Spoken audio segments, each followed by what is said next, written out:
So I am so excited to moderate the next segment of today's event, which will be a demonstration, a conversation, and a bit of a demo on BuildUp's recently released Phoenix platform. Let me just add Allan so we can all see him. Allan, are you able to hear us? Yes, yes, I can hear you. Hi, Excellent. everyone. Yeah. Thank you so much for joining us. So we have Allan Cheboi, who is the data and digital technology lead with BuildUp, and this is going to be a conversation and a demo on BuildUp's recently launched Phoenix platform. Phoenix is an open source, non-commercial platform that enables peace builders and mediators to conduct ethical and participatory social media listening to inform conflict transformation work. This is social media analysis made by and for peace builders. And I'm so excited. We've had conversations with BuildUp kind of when Phoenix was in the development phase, right? It was more of a concept. And I know that you guys have recently launched it and a lot of work has gone into it. So congratulations. So we are very happy to welcome Allan. And also Allan did a demo for this for the Asia slot earlier today. So he's giving us lots of his time and energy today. So thank you. So Allan, I would love to maybe ask you to just give a brief overview of the Phoenix tool, its development, how long has it been in development, and how does it differ from other scraping and social media listening tools that are out there? All right. Thank you so much. I will just probably share my screen. So I had a Yes, couple go of ahead. slides to walk through just to give a bit of insights about Phoenix. So yeah, Phoenix is, as you mentioned, a social media analysis tool that we decided to build within BuildUp because we've been doing a lot of social media analysis projects for a while, and we've been using some command line tools in order to collect data from social media, analyze it, and then coming up with reports. And after quite a number of projects, we were wondering, how can local peace builders who are in different parts of the world, probably don't have a lot of resources, how can they actually do this without having to employ, say, for example, tech developers and build sophisticated systems? And that is the main reason why Phoenix was developed. So the main aim is basically to help peace builders to monitor for either digital harms or just key narratives and trends on social media. And at the moment, one thing we know is we can no longer ignore online conversations when trying to understand conflict and violence. I just earlier gave an example that yesterday in Kenya, we had a lot of protests. So I'm based in Kenya, in Nairobi. And the protests were actually coordinated on digital spaces. So basically, there were hashtags on Twitter. There were channels on Telegram that people were using to coordinate the protests, and that just shows the power of social media in terms of coordination. But then also the downside to it is that a lot of people also use it to coordinate on things that probably would fuel conflict or violence in different spaces. So the three things that we identified as a challenge, and there are so many social media platforms out there, as we all know. But one thing we know is that, for example, if you use Brandwatch, if you use Meltwater, if you use all these other tools that are available out there, they're super expensive. So you'd be paying for a license probably about $10,000 to $20,000 for an annual license, depending on the number of team members who are using the tool. So that is super expensive. Like a local organization dealing with digital harms in a local context somewhere might not be able to actually afford to pay for such licenses. So that was one main challenge. Of course, data access was another main challenge that we looked at. The other challenge we also identified earlier on was, these platforms that are available out there only look at specific social media platforms. So if you're looking at analysis of data on Facebook, you'd only focus on Facebook or one more other platform. So when we were thinking of building Phoenix, one thing we wanted to figure out is how do you do this analysis from different social media platforms at once so that you can be able to see that cross-platform, sharing or coordination that always happens nowadays on social media. And then finally, the bigger component on Phoenix that we've really spent a lot of time on is building what we call classification systems. And classification systems basically helps us with this third component of the challenge we identified. And this basically is how do you even go through a million posts, right? Like an event happens offline, immediately you see a million posts about that event on social media. So how do you even sift through that data? How do you identify the most important components of data that you want to focus on, or like insights that you want to focus on? Because it's really a lot, and there's a lot more happening on social media every single day. So yeah, I don't know if Nick, that's kind of an overview of why we built Phoenix and why it was important for us to actually develop Phoenix in the first place. Yeah. Great, wonderful. Thank you so much, Alan, for providing that overview. I guess, now that, and remind me how many months that the tool has been, launched publicly, right, in active use. But I would love if you could provide some examples of the tool's application, whether in particular contexts, what types of interventions that it was useful for. I would love to just maybe hear some examples of how the tool has been rolled out in recent months. Yeah, definitely. Yeah, so in terms of so we've already explained what Phoenix was. So just to also give a couple of examples, before I give the examples, there are three parts to Phoenix, which I think is important to just go through before I basically just demonstrate how we use Phoenix, especially for some case studies that I'll be demonstrating on. Yeah, so Phoenix is built in three different sections. So the first section is giving peace builders an ability to collect data from social media. So, people were using CrowdTangle a few, last year and like a few years ago. People use different other platforms that are made available by social media platforms.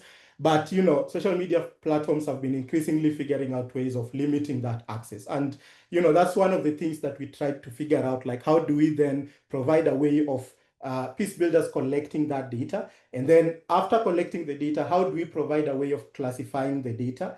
And this is basically based on either the text on the post or the comments that are underneath those posts, and figuring out simple, sometimes AI assisted tools to basically do that. And then one other thing that we included within the toolkit is how do you visualize that data? Because a lot of the tools out here, like I used Meltwater a lot before Phoenix, and it only comes with a custom feature to visualize data based on like marketing strategies, because it's not meant for peace building, it's not meant for conflict analysis. It's actually meant for brand strategies and how big is my brand out there, and that is the use cases that are developed there. So you'll see like charts or like visualizations that are developed specifically for that. But one of the things that we realized earlier on is, when we talk about the classify feature, what can you do with classify? Because I always say the power of Phoenix is not collecting the data from social media or even visualizing it. The engine is actually the classification. And what can classification do? It can do a bunch of things. Here are just examples of where we focused some of our earlier projects on. So like looking at online bullying or harassment on social media. So if you have an account of a person who has experienced online bullying and you want to map out who did that, then it will then be able, you would then be able to use Phoenix to actually address such kind of a use case by building like classifications or text classifications around different terms that are used for bullying in your context. It could be online hate speech, mapping violence and intimidation or incitement on social media, intimidation identification. So where we see like people being intimidated, like you see the different communities, different organizations, even civil society organizations who get intimidated a lot on social media. It could be different actors, the communities like the LGBTQ plus communities, like they face a lot of intimidation. How do you then use some classifiers to be able to identify that? Misinformation and disinformation, have been talked about a lot.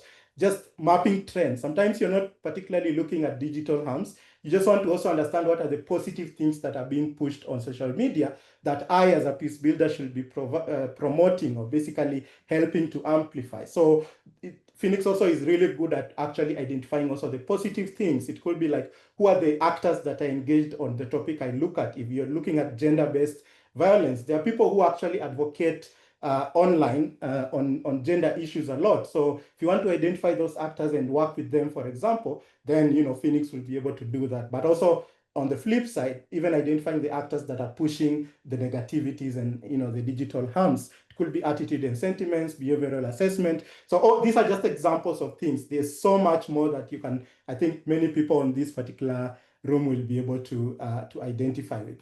So Nick, I don't know if I should go to the demo and like discussing some of the go case ahead. studies. Yes, please do. Awesome.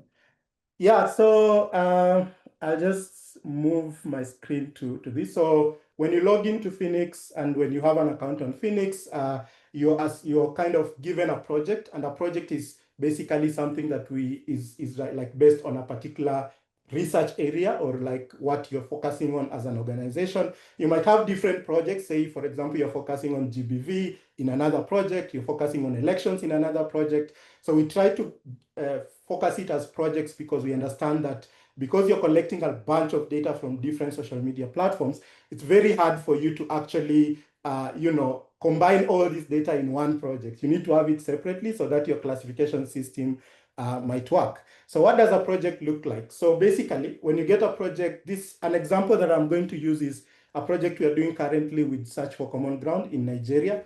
And for this project, one of the objective of this project was to look at how social media was basically contributing, or like how do social media conversations related to the freedom of religion and belief in 3 states in Nigeria, that is Bauchi, Gombe, and Plateau State. How is social media used to either fuel the violence or to advocate against the violence? So that was the main idea around this particular engagement and the partnership with Search for Common Ground and one other local partner in Nigeria. And what Phoenix enabled us to do is to basically just collect a bunch of data. So here you'll see like you can actually import some data. You can look at X data, you can look at TikTok data, Facebook data.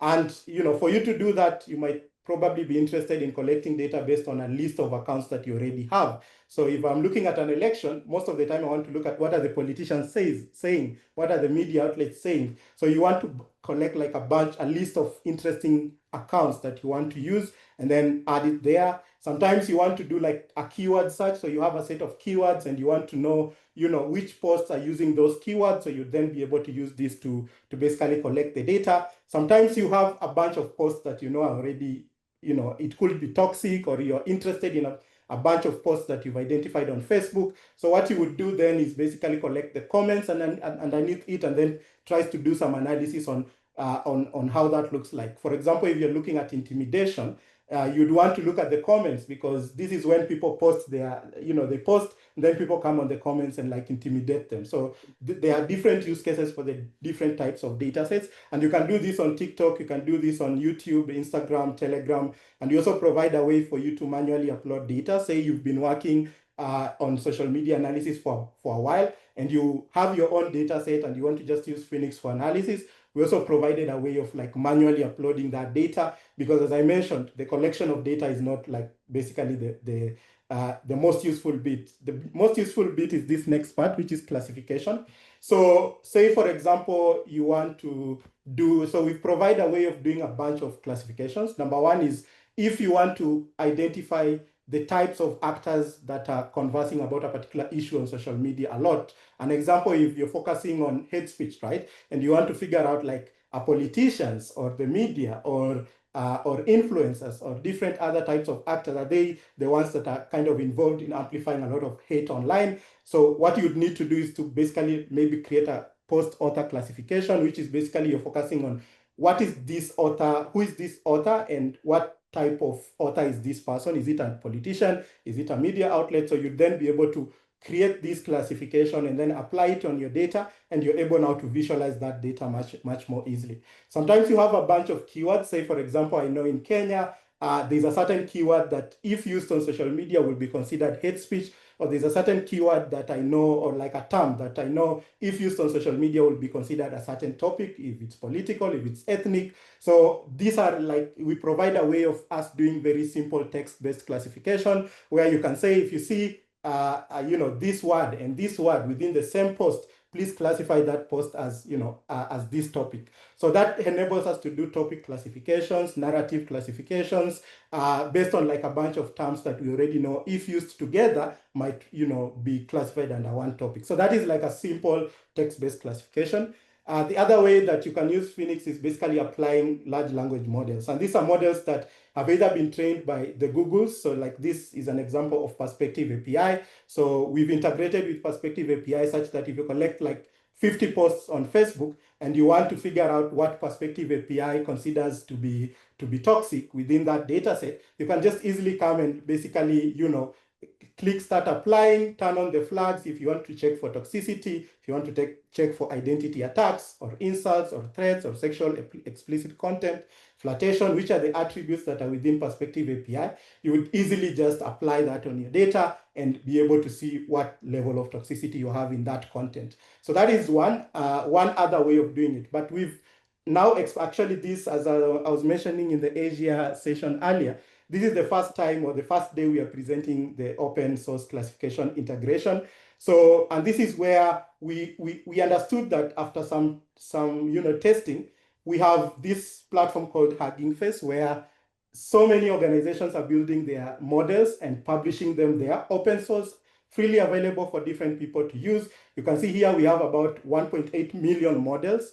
If you come here and just search for, if you're looking at hate speech, for example, and you just come and search for hate speech, there's a lot of models that you actually see addressing hate speech in different contexts. And these are developers who've done a lot of work, but they want people to use these models to identify, say, hate speech. Hate speech is just an example, but you can actually search for any other thing. But we then said, okay, if I'm in in Asia, in one part of Asia or in Latin America, and someone has already done some work in building an open source model to look at hate speech in my context, how do I do that? So what we decided to do is to make sure that within Phoenix you can actually apply some open source model, and all you need is just basically find the model on Hugging Face, paste the URL here, and what Phoenix will do is basically apply that particular model to your data, and you'll be able to see what level of like, if it's like what that model is able to detect in your data set. So those are simple ways that we've integrated. We are currently figuring out ways of allowing peace builders to train their own model within Phoenix, because you've collected a bunch of data. The easiest thing you can do is like get a bunch of annotators who work with you, who understand the context, that can be able to annotate some data. You train your own model, publish it on Hugging Face, and basically reuse it every single time you want to analyze data on your platform, on Phoenix. So that is different ways, and I feel like this is probably the most powerful part of classification that addresses the peace building context that we look at. So a final component we have on Phoenix is now, how do you even visualize the data? So I'll give you an example of this project and one other project and how we've been able to apply this. So here is an example of like the project that we are doing with Search for Common Ground in Nigeria. You will see that we've collected a bunch of data, about 1 million posts so far. You're able to basically interrogate the data for each different platform. Say, for example, on Phoenix, you've collected this amount, on X, you've collected this amount of data. Who are the actors that are posting a lot on that topic? So remember, this basically is data related to religion. So we created a bunch of keywords, and we created a bunch of actors that we are interested when it comes to religious talk in Nigeria. And we collected data from the platforms related to these particular actors, and this is the data that you're looking at. So this means that if you come and look at who are the people that are posting a lot on that topic, it's easier for you to actually do that quite easily.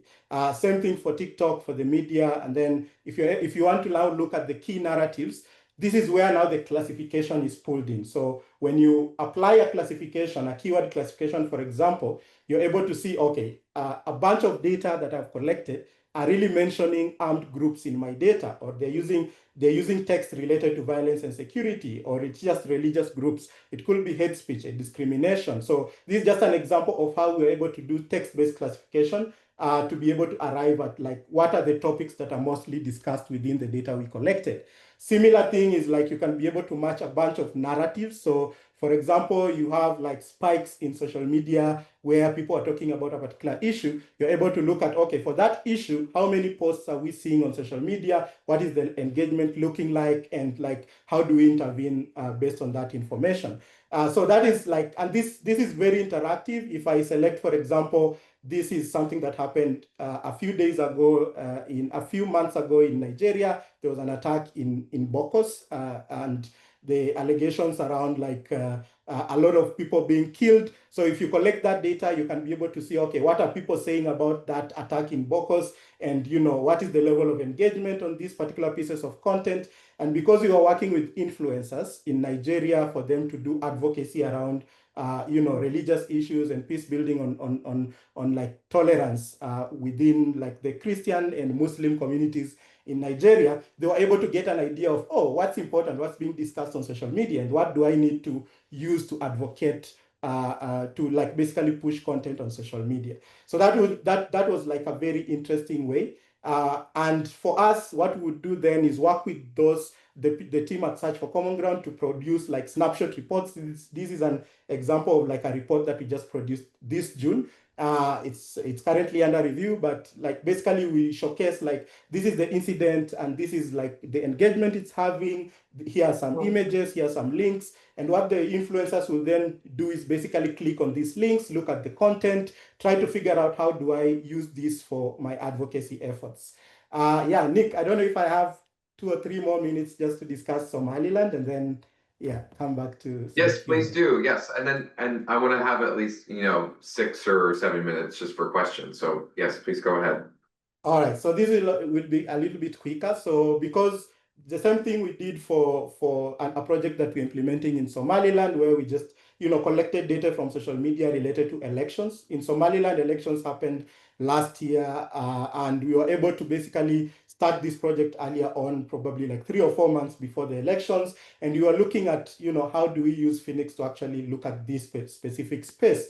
And we applied a bunch of classifications, and I'll show you an example. So here we were able to collect almost 1 million posts similarly, and similar insights. We were able to pull similar insights. But I think one of the key things is basically how do you then use the classification system to identify how many posts are talking about different issues? So we realized immediately like the elections was geared towards foreign relations, and this is mainly because of like the recognition of Somaliland being a major issue globally, but also people talking about that a lot.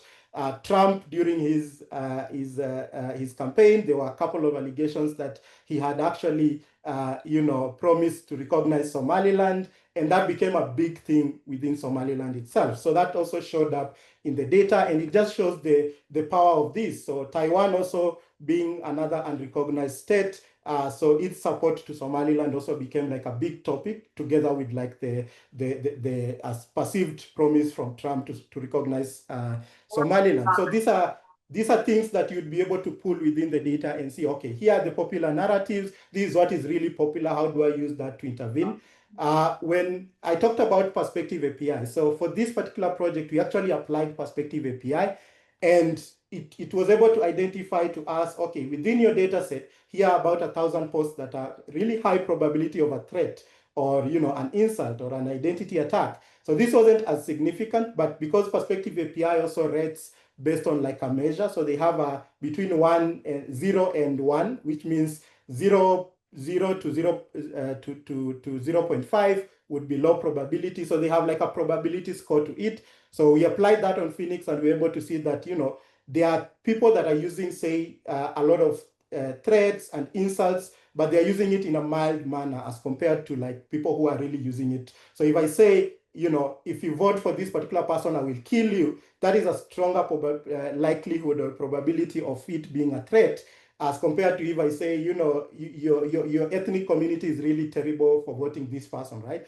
So Perspective is able to give you a score, and we're able to actually create such things. And this then enables you to also do like a cross analysis, where you're saying, okay, I have a bunch of narratives or a bunch of actors that I've already mapped. What are the narratives and who are the actors that are being, we are seeing a lot of toxicity around, right? So you'd be able to actually do that type of analysis. And this is just an example of like how this looks like. Then at the end of it all, we kind of look at which are the accounts that are propagating a lot of hate speech based on what Perspective API classified as toxic. So yeah, that is, and you can explore your raw data and look at it more extensively. So that is what we've built so far on Phoenix, and we are hoping that peace builders find a value in it. I feel like, one lacking thing that we always have is we always talk about we need to hold platforms accountable, we need to do XYZ, but where is the evidence of like this harmful information? As an example, where is the evidence of what the positives around it and the negatives around it, and like how do we use that insight to actually go ahead now and do the advocacy bit of it? Yeah, so that's it, and thank you so much. Nick, back to you. Thank you so much, Alan. So yes, please round of applause. We're getting stuck in the room. So I'll give some a few minutes for folks in the room to ask questions, but I do want to make sure that our virtual attendees have a chance for their questions to be asked as well. So there was some, for folks who are here in the room physically, there was some back and forth in the chat. An attendee had asked if can does Phoenix, is it compatible with decentralized social media platforms such as Blue Sky? And Helena, who is also with Build Up and has presented on this tool in other capacities, said that Phoenix doesn't currently have a gather function for Blue Sky. There wouldn't be a challenge for decentralized social media platforms. They haven't built a gather for Blue Sky yet because it's not yet relevant to the peace builders they primarily work with. There was also a discussion on, could you use Phoenix to measure the toxicity of a comment section before and after an intervention, right? So before something happens, compare the level of toxicity after. Helena said, yes, you could measure toxicity in comment sections before and after an intervention, as long as you were looking at comments on public posts. You run a gather/classify before, and then another one after, and then visualize them together. That would be an excellent use case of the tool. Some unanswered questions in the chat, Alan, that I would love to ask you. One is, we had a question on if this tool would be compatible with LinkedIn. I don't know if you ever have a use case of trying to pull information from LinkedIn. There was also a question on what was the reason for choosing Perspective API on the tool over other services. So yeah. Yeah. So for LinkedIn, one thing I always say is that Phoenix evolves based on the use cases and like what people really find the value to include. So if like, for example, LinkedIn is something that, for example, in your context is really important, we would then be able to actually integrate it because we'd be able to just add it as one of the platforms that we can be able to get data from. We haven't yet like gotten a request for LinkedIn. Right now, we have a bunch that we are still developing actually. Yeah, so it's more about like the use case and if there's a need for it. The ability, if for example, you have a way of collecting data on LinkedIn yourself, if you have like an access to the API, or for example, you have a scraper that can be able to collect data from LinkedIn, we provide a way of uploading it manually on Phoenix, and you can actually now compare what you see on LinkedIn with other social media platforms. So yeah, my answer is yes, we can actually add it, but not yet because it's not been a priority currently, but it's something that, as many platforms as we can, we are looking forward to integrating. Nick, what was the other question? Yeah, the other one was on, what was the other? Oh, on Perspective API. And the reasoning behind that. Yeah. Yeah. I think it was the one that was readily available to integrate directly with Phoenix at that point in time. We had actually really wanted to apply like a complex model within Phoenix, and Perspective was the one that was easy for us to like integrate quite quickly. But then, of course, the element of having open source classification was that we identified the need of like people using other models that are open source out here. And even like, there are so many people that are building these open source models and they're available out there. Like there are a couple of people who've also reached out saying, we've built this model that we are training in our local language and we want to integrate it. Doesn't only have to be on Hugging Face. Hugging Face was just one of the avenues of like integrating that. But if you have like a specific use case personally, it's something that we would then be able to have a discussion between Build Up and yourself or the organization and figure out ways of integrating that for within Phoenix, because we're always looking for the most valuable open source classifications and models that are available out there to integrate. Yeah. Right. So let me ask one more question from the chat. I'm going to combine two. So Paxton had asked about kind of like tying the use of Phoenix to legislation, right? I think this is an interesting case, maybe case study of how could this tool be something that policymakers use in specific contexts, right, to see the impact of rhetoric. But then Jeff also asked, could this be a tool that assesses the effectiveness of psyops against a country, for example, and how to protect against this sort of threat? So I wonder if you have thoughts on that, Allan. Yeah, and I'll probably give an example on that because, for example, in Somaliland, one of the key things that we've been looking at. So the reason we worked with like local partners in Somaliland was first of all to train them on how to do social media listening. But the other advantage of that is that these are organizations that were really engraved within the political ecosystem, including like having direct contacts with legislators, government, and different other stakeholders within the environment. And one of the things we did is after we did social media listening on the context in Somaliland, we were then able to actually produce a report. I actually think I failed to show that, which is like this comprehensive report here that talks about how social media influence and how it has an influence on like a democratic society, and also like what polarization exists when social media is part of this particular process. It's quite an in-depth report that will be coming out soon, but this then shows, like, for example, what are the topics that we always see spikes in that particular context, and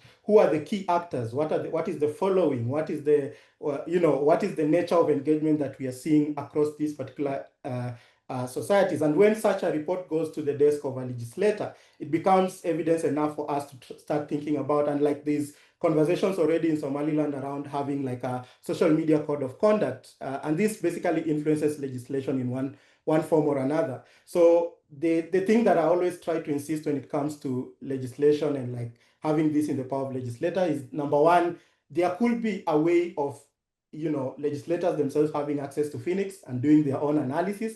We are currently in discussion with like a government institution here in Kenya that focuses on monitoring hate speech called NCIC, which is the National Cohesion and Integration Commission, on how they can be able to deploy that for their own internal analysis, which is good. And there are institutions within government that can do that and would find value. But we're also having a discussion around like, is that something that we want to go into? Because our main aim for Phoenix is for peace builders to actually do this. It depends now on what is the use case, because one of the other things is we had like the Office of Public Prosecution in a country like Kenya saying, oh, we're interested in Phoenix.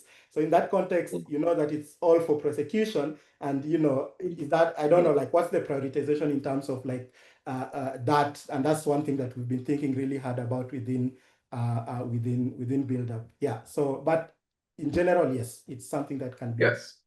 Yeah. Wonderful, thank you. I think we'll have time for one question in the room. I see a hand back there. Yep. Hi, me with the Integrity Institute, I also have worked at a few big tech companies, and so this is really interesting, like having these model and all these insights. I know, how you base the open source venue, but I was just curious whether you also just use the OpenAI and Grok. They have a deep search feature, and I just quickly put in these sort of like a prompt, and Grok just now, it took 1 second. I said, give me hateful comments on social media platforms, including X, Facebook, and TikTok. And in 1 second, it spit out all these hateful comments, including X, believe it or not, on its own platform, saying that X also increased, hate speech by some sources by 50-some%. And I even asked them, can you, provide specific user accounts, examples, right? And again, in 1 second, it spit out on its own platform, even on X as well as on Facebook and TikTok. So I'm just wondering, to the extent we can leverage, it is refreshing to like think of new ways to have new design codes that were mentioned earlier in the talk, and new LLMs, but at the same time leveraging existing large AI type of models to do the work we want to do on peace building, and to what extent that's being used, and also just how does this relate to peace building? Because there's so many reports and studies about hate speech, texts, and different posts and comments. This is all very useful, but to get to the issue of peace building, having people actually talk to one another or actually do something together, like a Habitats for Humanity type of work, or doing something proactively working together, so I wasn't really hearing that as much, so I just wanted to ask about that. And thirdly, just with social media, I feel like there's just a lot less, more sound bites, people reading less. I mean, the latest I heard, newsletters are a thing, whether it's on LinkedIn or anywhere else on Substack, so how to sort of get across the message in a, given everyone's short attention span. Yeah, so I think for OpenAI, I feel like OpenAI only looks at research that has already been done, which, in my experience, focuses a lot on the global north and like the findings that have been done in the global north, which is good in a sense, I think, and important. OpenAI is also a base model, so like people can build other models that address specific issues based on OpenAI, and that is actually what the people who have Hugging Face, for example, models are doing, which is what we are focusing primarily on, because the beauty of OpenAI is that it provides that base model, and then someone can then take that base model and say, okay, if you see this term, that is actually hate speech. If you see this, that is hate speech. And that then becomes now a way of us integrating and being very nuanced and specific around the issues that we are dealing with. So that is the main reason why we haven't directly integrated with OpenAI.